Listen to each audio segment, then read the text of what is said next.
Desde el origen de nuestra especie, los seres humanos hemos tratado de entender nuestro paso por el mundo.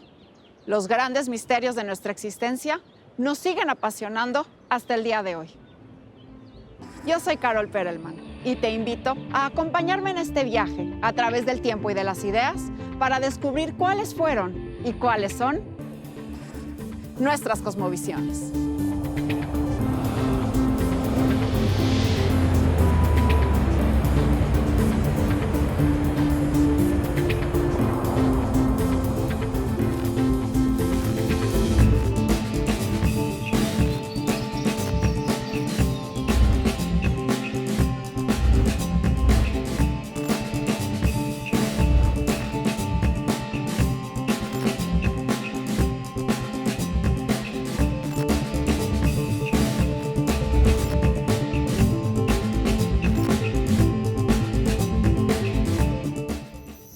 Creo que es importante preservar el medio ambiente porque pues, es parte del entorno. Muchos de esos elementos nos ayudan a nosotros como seres humanos y bueno, yo aporto ahorrando agua, el agua que sale de la lavadora, separando la basura y listo. Yo pienso que es importante preservar el medio ambiente porque nos da todo lo que necesitamos para vivir: el agua, el aire limpio, los frutos, nuestra comida, los animales, todo lo que consume el ser humano viene del medio ambiente. Yo, como cuido el medio ambiente, es transportándome lo menos posible en auto, usando botellas de metal para no comprar botellas de plástico, separando la basura y siempre tratando de respetar a los animales y la naturaleza. Preservar el medio ambiente es importante porque pues, mantiene la vida de todas las personas, de los seres humanos. Y yo cuido el medio ambiente pues, levantándome, cuidando el agua, recogiendo basura y viendo que mi familia haga lo mismo. Si no preservamos el medio ambiente, pues simplemente no vivimos, no hay vida. Yo, mi Xochimilco querido, mi Xochimilco del alma. Cuando estoy lejos de tus calles, mi corazón te extraña. Nunca olvido los colores que dibujan tu mirada. Tierra mística, donde la banda anda lebrestada. Entre calles, montañas y chinampas nace mi canto. Cementera de flores, suspiro por tus encantos. El medio ambiente, la naturaleza, ha sido otro de los componentes fundamentales de las cosmovisiones a lo largo de diferentes épocas y culturas. Para los pueblos mesoamericanos, los fenómenos naturales encierran significados que están estrechamente relacionados con la configuración del universo, desde lo sagrado en el cielo hasta el inframundo. Acompáñenme en este programa, en el que haremos un viaje por dos de los principales elementos de las cosmovisiones antiguas, pero que por su obvia relación con nuestra vida misma, siguen y seguirán siempre vigentes: el agua y la tierra.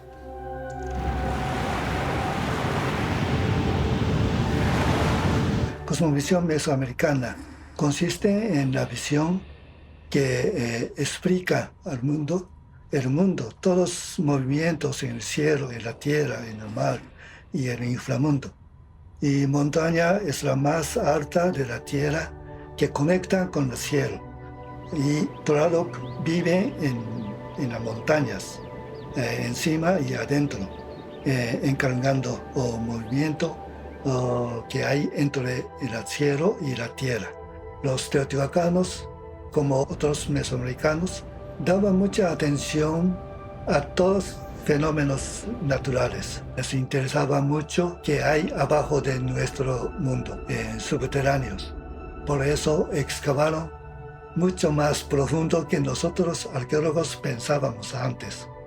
Y pasando la tierra muy firme, excavaron para entender qué hay abajo de nuestra tierra. Y encontraron aguas subacuáticas. Y de ahí tiene que parar, no se podía excavar más. Y luego quería saber de dónde viene ese agua. Por eso ellos pensaban inframundo es acuático. Y están conectados con el mar en dos lados. Hay que tener en cuenta que en Mesoamérica es muy importante concebir la geografía como un todo, ¿no? Los elementos geográficos forman una unidad y forman de alguna manera un complejo, o podríamos hablar de un sistema. Entonces tenemos el cerro, que es el elemento quizá principal. A él tenemos asociados las cuevas y también los manantiales. Y también muchas veces el mar, aunque se encuentre a kilómetros de distancia, forma parte de este mismo complejo. Entonces, ¿qué es lo que va a suceder? Que todos ellos van a integrar un circuito de circulación de las aguas. Este es un aspecto muy importante. El agua va a llegar del mar de manera subterránea, a través de conductos subterráneos. Esto aparece en muchos grupos indígenas contemporáneos y probablemente también existía en la época precolombina. Bueno, existe en la época precolombina según se ha constatado en las investigaciones arqueológicas del Templo Mayor. Entonces tenemos el mar como origen principal de las aguas. Va a llegar de manera subterránea al interior de las montañas y de ellas va a ser irrigado a través de manantiales. Y también va a salir en forma de nubes de la cima de las montañas. A los pobladores les resulta muy importante este hecho de que las aguas circulen y que vayan desplazándose por la geografía.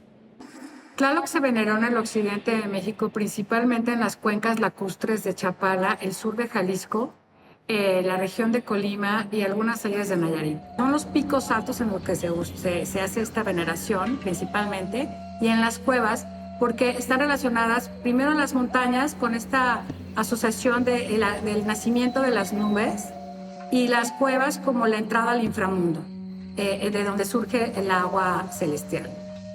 Es una petición de lluvias generalmente asociada con el ciclo agrícola mesoamericano. Y lo vamos a ver replicado en los sitios arqueológicos de algunos que se han excavado en el occidente, como por ejemplo en el sitio La Peña, que se encuentra en la cuenca de Sayula. Ahí vamos a ver en la plataforma principal encontramos todo este bagaje de complejo cerámico que se llama Complejo Ritual Tlaloc, que también lo encuentras en Tula, y que se va a ver que son incensarios, sahumadores y otras representaciones, y que va a ser una replicación en los sitios arqueológicos de este culto en las montañas para Tlaloc. Las montañas son las primeras que reciben el agua de la lluvia que escurre hasta lo más recóndito de la tierra. ¿Cuáles son los significados que estas formaciones geológicas tuvieron y siguen teniendo? Acuérdense que los templos, sobre todo los templos principales, como la pirámide del Sol, como el templo mayor de Tenochtitlan y demás, tenían el carácter de montaña sagrada. Teotihuacán claramente recrean arquitectónicamente la montaña sagrada. Es donde trabajamos para entender qué significa las pirámides y los monumentos que hay. Es una montaña artificial completamente hecha por el hombre para simbolizar el significado de la montaña.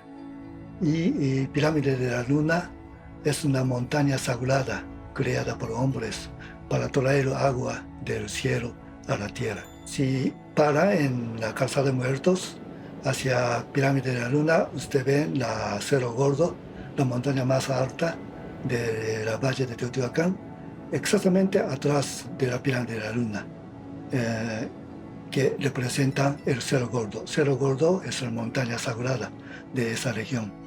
Así que tiene conexión de la naturaleza, la montaña natural y montaña artificial y la tierra. Es el aparato que traen agua del cielo a la tierra, a la gente, a los animales. El concepto del cerro sagrado entre los olmecas también se puede apreciar en sus grandes ciudades, San Lorenzo y La Venta. Cada capital se posiciona sobre un bajo promontorio enclavado en los enormes humedales de la costa sur del Golfo de México. Eran islas. Sin duda, la selección de estas islas tuvo un trasfondo económico, pero al mismo tiempo integró el simbolismo de los cerros y el agua en cada capital. Las montañas van a ser concebidas como reservorios de agua. Esto ocurría en la época precolombina y ocurre en la actualidad.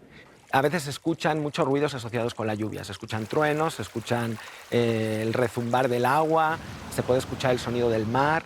Entonces las montañas son el foco principal del que va a partir la lluvia y el agua terrestre. Esa lluvia va a salir por los manantiales y va a estar sujeta o sometida a la entidad tutelar de la montaña. Según la región puede variar mucho, pero va a haber una deidad asociada con la montaña, prototípicamente sería Tlaloc, que va a controlar este flujo acuático. Va a decidir si abre las compuertas del cerro o si no las abre. Las comunidades que se van a emplazar cerca de las montañas, casi todas las comunidades mesoamericanas tienen un cerro tutelar cerca. Cuando hay varias montañas, hay una jerarquía de montañas. Suele haber una montaña principal y montañas subordinadas. Suele haber una montaña masculina y una montaña femenina. En ocasiones hay una masculina, otra femenina y hay hijos. Hay un sistema de parentesco aplicado al entorno en el que las montañas son concebidas un poco a la manera de los seres humanos. También las montañas tienen afectos, tienen personalidad, pueden comunicarse. Entonces está muy lejos de lo que nosotros pensamos o vemos cuando vemos una montaña. Normalmente la montaña va a exigir toda una serie de tributos a la comunidad para que desarrolle su correcto funcionamiento y a cambio la va a abastecer de agua. El agua podría ser el elemento primario, pero el agua, cuando hablamos de agua, también estamos hablando de vida. La montaña muchas veces va a ser el ser que dote de animales. Por ejemplo, en las comunidades en las que se caza, la montaña dota a la comunidad de animales. La montaña también va a dar el clima, benéfico, maléfico, o sea, perjudicial, y en ocasiones también va a dar la fertilidad de los cultivos.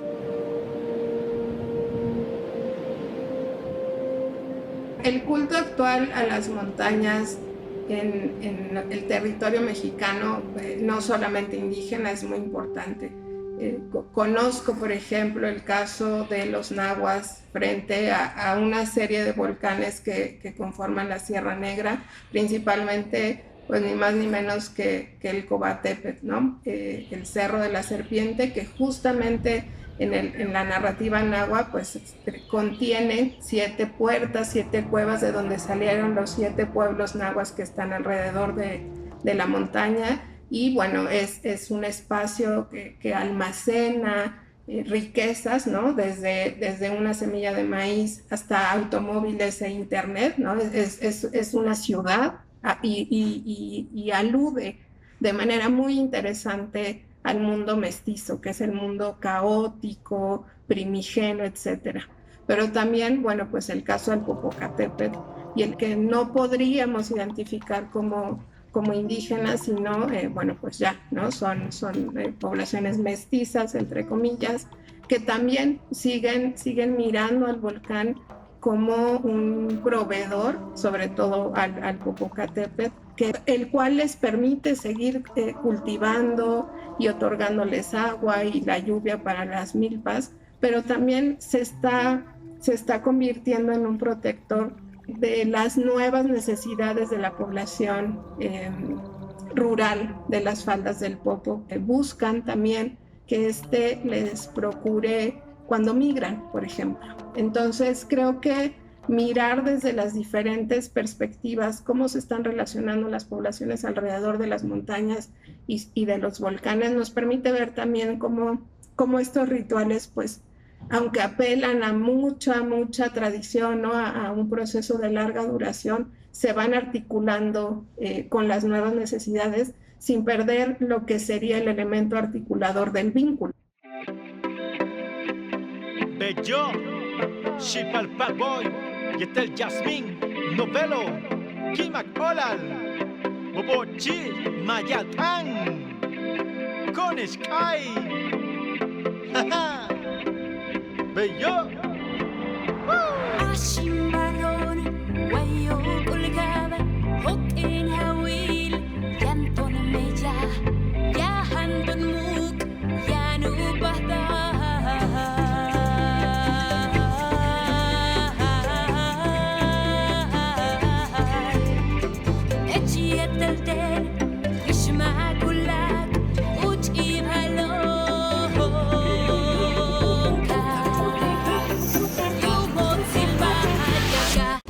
En las montañas también encontramos cráteres, cuevas y manantiales, lugares que, como los cenotes, son considerados puertas de acceso a otros mundos, a los ancestros, y que dan acceso al agua y que nos ponen en contacto con seres más allá de lo humano.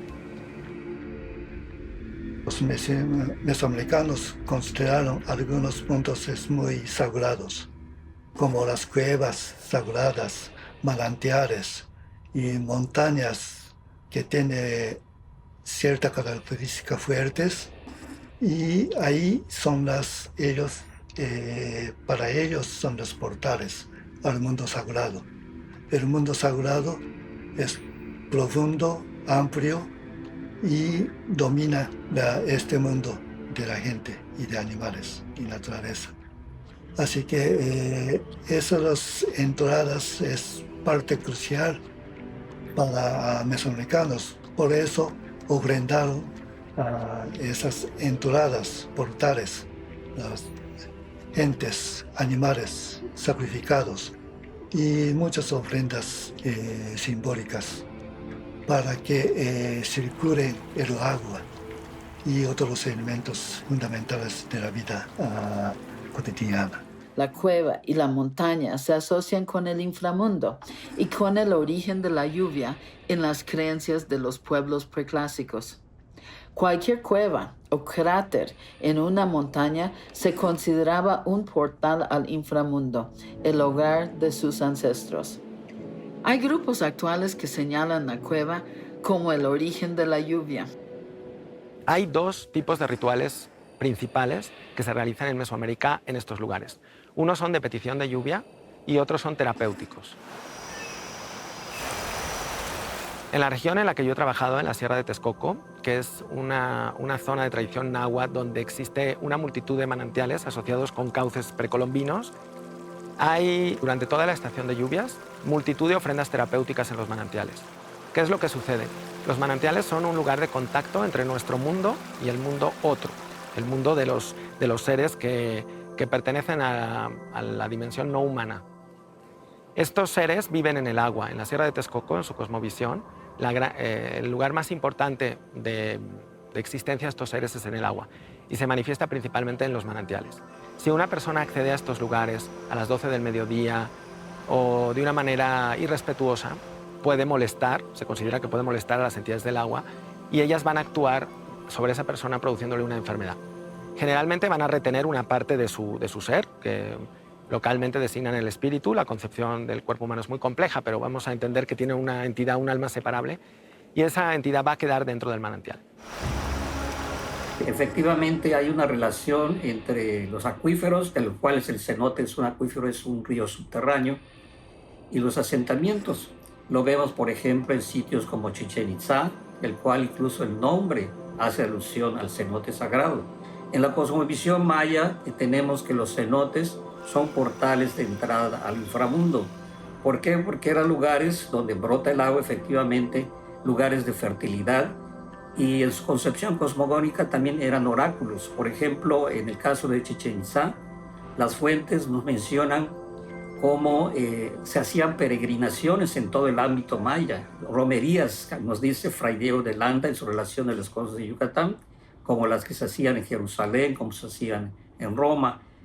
Y era un oráculo. O sea, el cenote sagrado para ellos era un lugar donde moraban los dioses y donde se arrojaban víctimas, la mayoría de ellos niños y también hombres y mujeres. Oye, homie, yo soy de Xochimilco, a mi gente y a mi barrio querido se la dedico. Aquí crecí con mi madre y mis abuelitos, con amigos y enemigos, entre fiestas y conflictos. ¿Cuál es la relación entre el culto a los dioses del agua, especialmente Tlaloc, y los sacrificios humanos? Esto es uno de los aspectos que más ha intrigado a aquellas personas que han dedicado su vida al estudio de las cosmovisiones antiguas.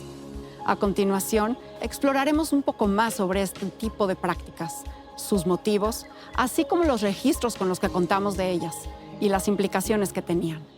A los dioses de la lluvia, sus víctimas predilectas eran niños. ¿Por qué? Porque quizá eran los que iban a llorar más durante el sacrificio, ¿no? Sagún es único porque tiene todo un libro que tenía sus informantes indígenas que todavía habían visto los rituales.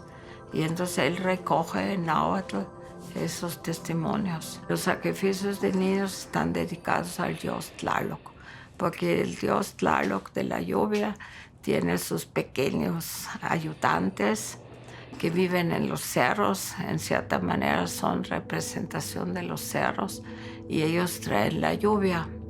Ahora también lo que se puede descubrir con un análisis cuidadoso, también esos niños representan el maíz, porque cuando se sacrifican los niños en los cerros, en la época de todavía antes de las lluvias, que es a partir de febrero, marzo, abril, esos niños sacrificados se van al cielo, a la atmósfera, y regresan en la época de lluvias como maíz, y traen el maíz.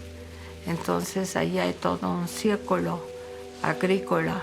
Una de las cosas que hacían cuando los sacrificaban, y que es un poco terrorífica para nosotros, es que se les rompían las uñas, ¿no? Con eso, al romperles las uñas, se hacía que ellos lloraran, y se tenía por buen agüero que lloraran, porque esas lágrimas iban a traer la lluvia. Entonces era una de las relaciones que tenían.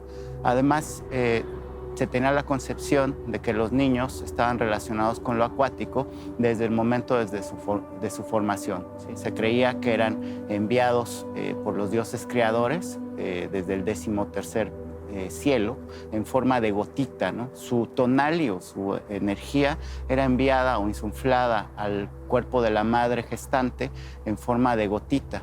Desde ahí se creía o se relacionaba el cuerpo de los niños con lo acuoso, con lo femenino y oscuro.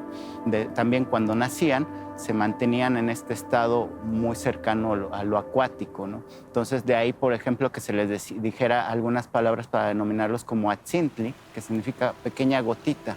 También se les decían ok atu, todavía eres agua. Y estas palabras que se les van a seguir mencionando, se les van a decir hasta el momento en que los van a mandar al templo de educación ya más grandes. Entonces los van a relacionar con lo acuoso, con además su capacidad de regeneración, de atraer la lluvia mediante las lágrimas, y ellos mismos mantenían cierto poder de germinación. Es por eso que se les va a sacrificar. Sin duda, uno de los acontecimientos más esperados por las comunidades agrícolas es la llegada de la temporada de lluvias. Exploremos, por ejemplo, la relación entre esta temporada con los rituales y festividades asociados a ella, tanto en el presente como en el pasado. Lo importante es el ciclo climático, que en México es muy diferente que en Europa, porque no hay 4 estaciones aquí. Aquí solo hay 2 estaciones, la de lluvias y la de secas.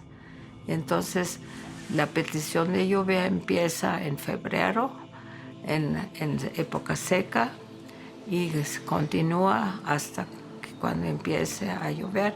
Eso varía también en lo que sobrevive de ritos de ese tipo en muchas regiones, por ejemplo en la Huasteca, en Oaxaca, en muchos partes. Es muy importante la fiesta de la Santa Cruz, que marca la transición entre la época seca y la de lluvias. Otro momento clave es hoy día, con raíces prehispánicas, es la fiesta de San Miguel, el 29 de septiembre, cuando ya hay los primeros elotes. Y hay muchísimo simbolismo de regambre prehispánica, pero que existe hoy en día, es muy importante en regiones como Morelos, en el altiplano central, en todos lados. San Miguel es muy importante y es antes de la época de cosecha, y la cosecha en Mesoamérica es en Día de Muertos. En los huicholes hay un momento muy importante donde aparece la serpiente emplumada o serpientes de nubes. Ese es al final de la peregrinación a Viricuta. Viricuta es el desierto, ¿no? En San Luis Potosí, donde crece el peyote, ¿no? Entonces, ellos organizan grupos que van idealmente caminando a ese desierto, también pueden ir en camionetas, pero hacen una iniciación de peyote, ¿no? Se purifican, cazan venado, hacen muchas cosas y luego comen peyote. Entonces, en ese estado de empeyotado, sueñan el amanecer, ¿no? Sueñan el mundo de la luz, ¿sí? Y también sueñan la primera lluvia, ¿sí? Entonces, por esos sueños esas cosas existen. Y entonces, ellos colectivamente se transforman en la serpiente de nubes que ellos soñaron en su visión de peyote, ¿no? Entonces, forman una gran serpiente que cuando ya regresaron a la comunidad, hay una fiesta que se llama Hikolineira, que aparece la serpiente de nubes, ¿no? Y baila y lava el mundo y trae las semillas y trae muchas cosas, ¿no? Trae la vida a la gente de la comunidad. El problema es que los huicholes no piden la lluvia, ¿no? Sino la hacen, ¿sí? O sea, la hacen en esos sueños de peyote y en esos sueños se transforman en sus propias visiones, que son las serpientes de nubes. Y entonces, habiéndose transformado en estas serpientes, pues son la lluvia y la se traen a sí mismos, ¿no? O sea, aparecen, ¿no? Vamos. Y entonces son la lluvia, no la piden. Uniste la king, tus kutu wikin, wai tu kahil majawini, kostu halkabna koshawi, tu la kale bayano, yetelki makolal kani binishima, tu la kaluka kil masewalka, wai tu petenil Yucatán, tus kutanale mayatan, techpalewanik, ulle basha konishkanik le maya, quinta psiqueteli buxikal, konishkanik palales, konishkanik palales, tu la kales kubines, tu nahil shock.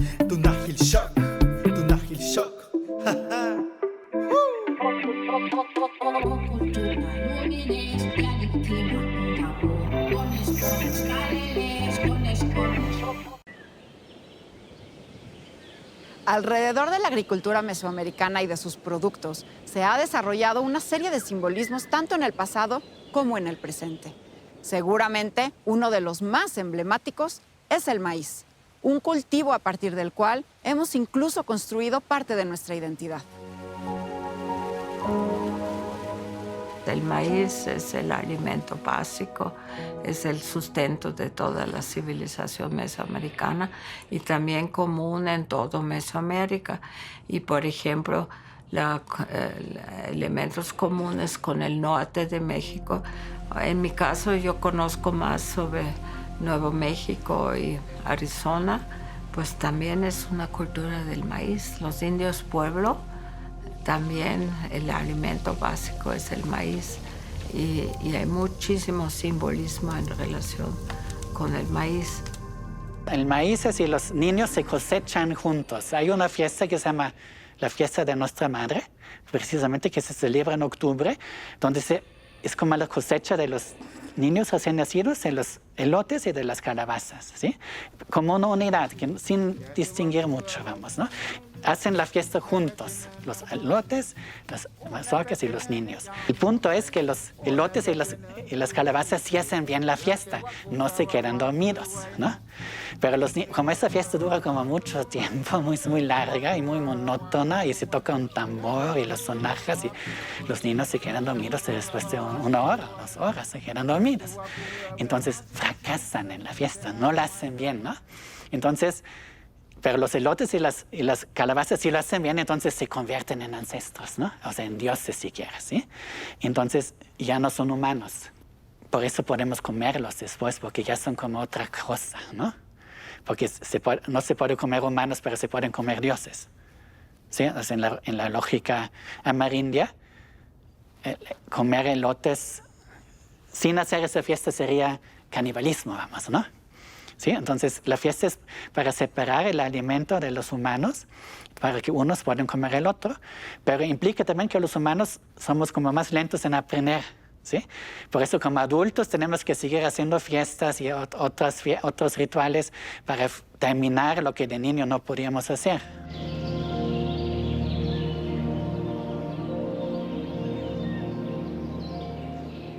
Hablemos de las estrategias agrícolas mesoamericanas. ¿Cómo abastecían de agua sus cultivos?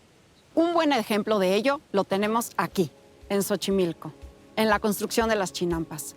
Pero en un territorio tan heterogéneo como el nuestro, las soluciones han tenido que ser muy diversas. Conozcamos algunas de ellas.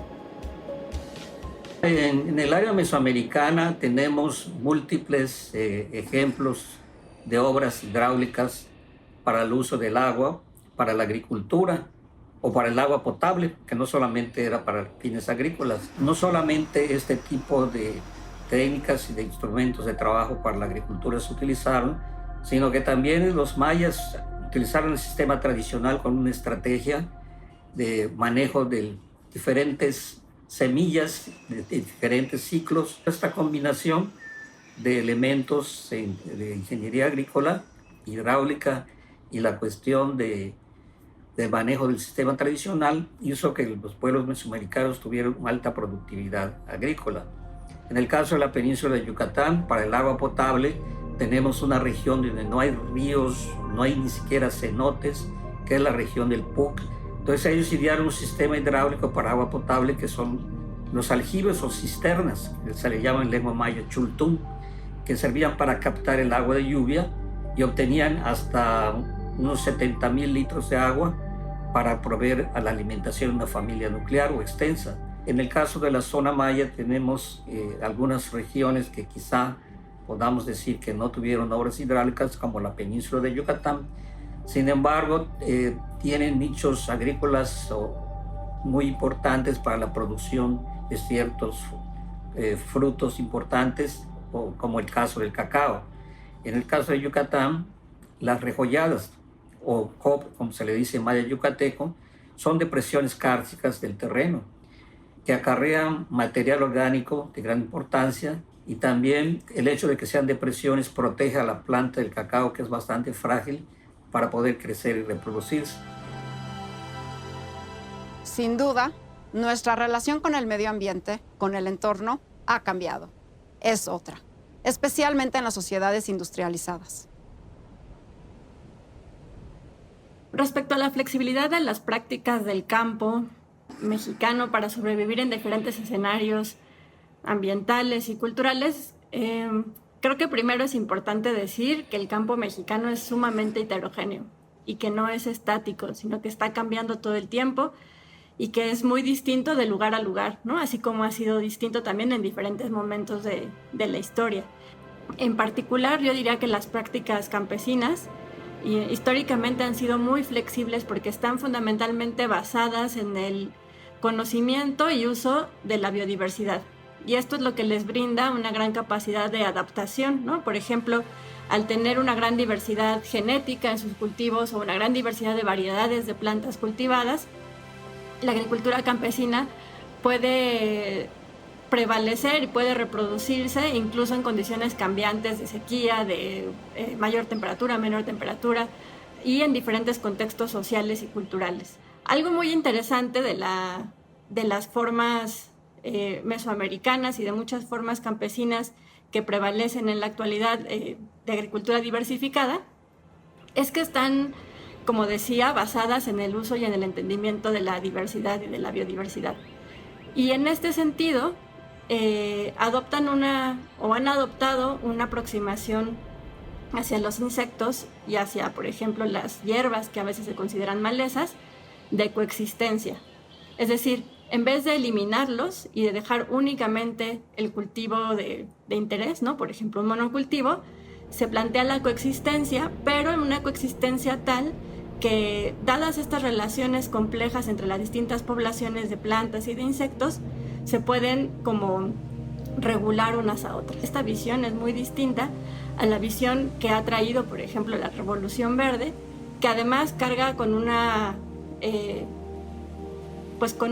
bagaje proveniente de la guerra y del desarrollo de armas químicas que después fueron también utilizadas para desarrollar herbicidas, por ejemplo, en los que los insectos o las hierbas suelen verse como enemigos que hay que eliminar.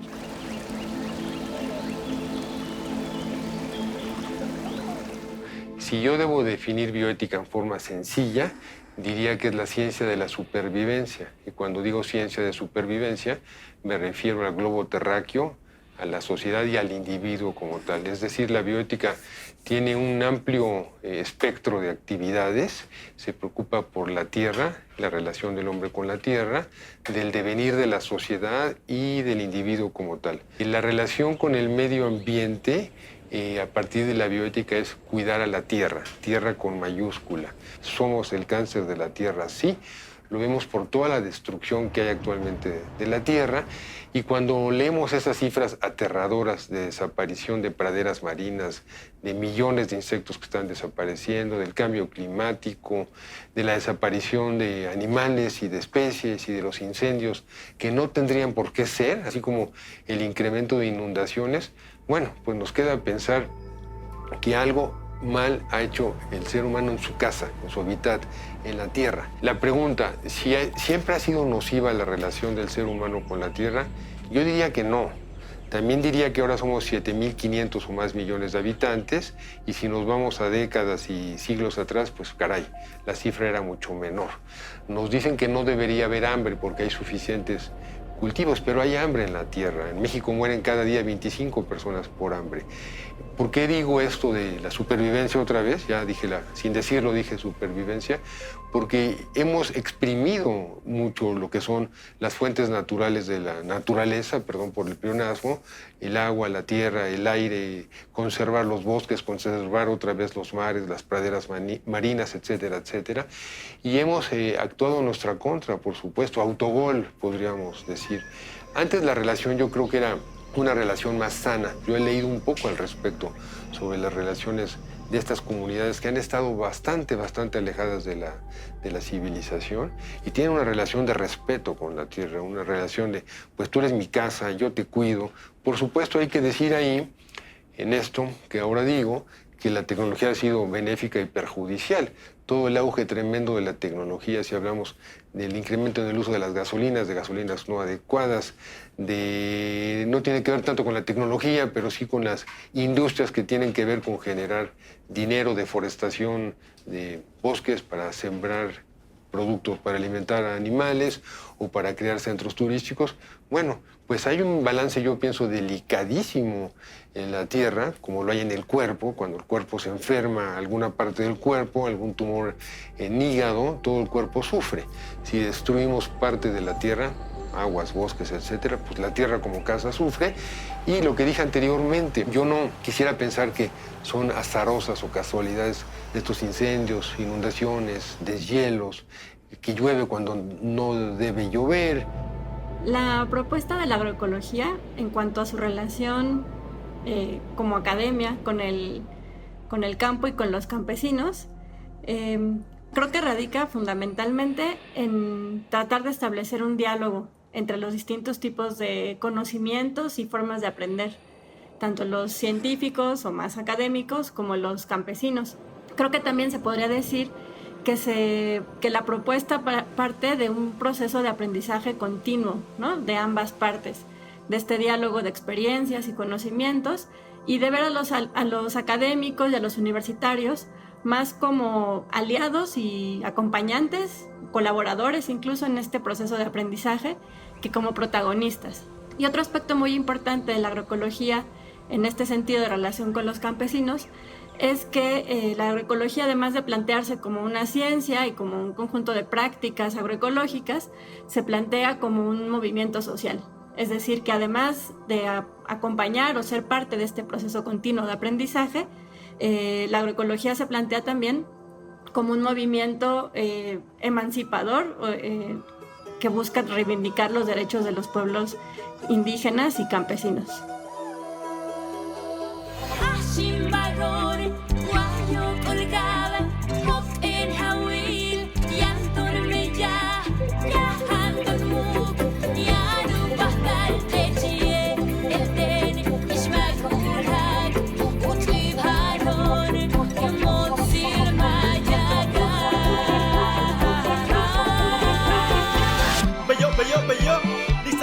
Kanan utsa udik le pasha ekuta levo bochi maya kai tus kabin we tu la kal kita sik le baski medik te la butik ta shikim te chmase igual we kushana kwats